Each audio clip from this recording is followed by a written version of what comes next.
This is where they fuse the artificial skin onto the Snatcher's endostructure. First, they adjust the size of the still skinless Snatcher to the size of the individual who is to be snatched.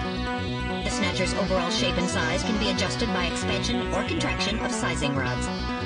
Their sex is controlled by gender units, which are installed at this point. Then, the face is modified to match the intended victim by adjusting the size of the upper and lower jaw, cheekbones, temporal bones, and tooth alignment.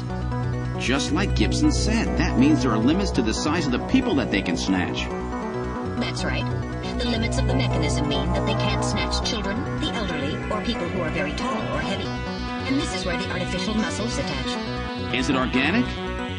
No. It appears to be coated with a type of plastic gel capable of mechanical response.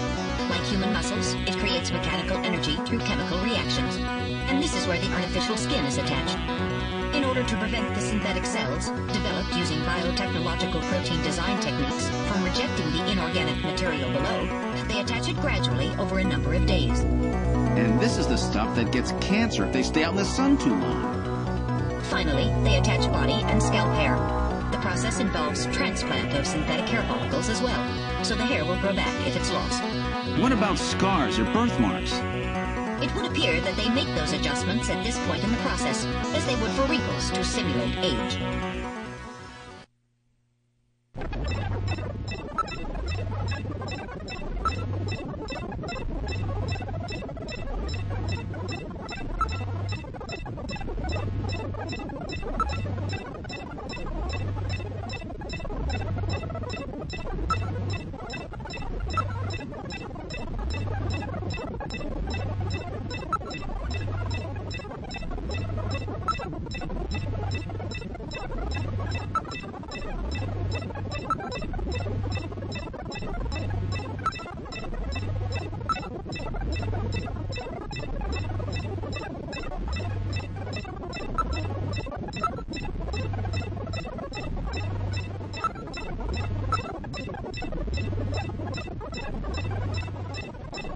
So this is where the whole thing begins. The endostructures arrive here from the Kremlin.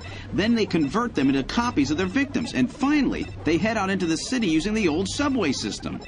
With artificial skin maintenance being handled at Queen's Hospital. But who's behind all this?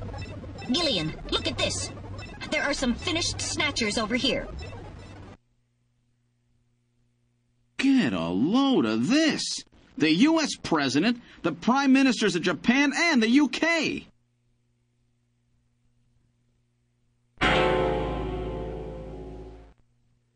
Gillian, you're in here too. Figures. They were looking to snatch every VIP at the summit. And the last junker, you. It definitely looks like they plan on moving out beyond Neo-Kobe. If they were to snatch every major world leader, they'd practically be able to control the planet. Still, that's odd. With their flawed skin, pulling something off like that would really be difficult. Chin said they had found the key to developing a perfect artificial skin. Maybe they've already produced it. No idea. But the number of Snatchers here makes it clear that they're up to something new. Gillian, this is definitely their nest. We should destroy everything. Not yet. Not until we found Jamie. Metal, how much time do we have left? The summit should have begun by now. We don't have much time. And once our legal privileges are suspended, I won't be able to help. In fact, I'll be forced to restrain you. I know. If the military wants to avoid nukes and goes for a surgical strike on this facility, what would they likely use? Probably a phased particle beam from one of the attack satellites. A phased particle beam, huh? That'll wipe this complex right off the map. Everything, including the soil, will simply evaporate. The attack will leave just a large crater.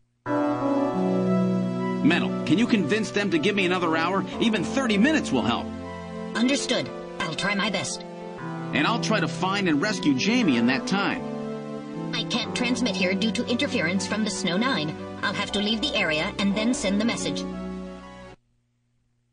All right. Do it, Metal. Gillian, don't forget. 30 minutes. You must get out before then. I understand. Gillian, I'm sorry I couldn't help you better. Don't worry about it. I'll be able to move faster by myself anyway. 30 minutes should be plenty. Go, Metal. Yes, sir. Don't forget, 30 minutes.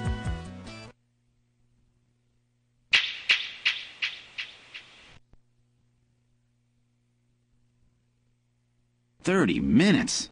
Oh, this is gonna be tight. That room's the only place left to check. Let's take a look.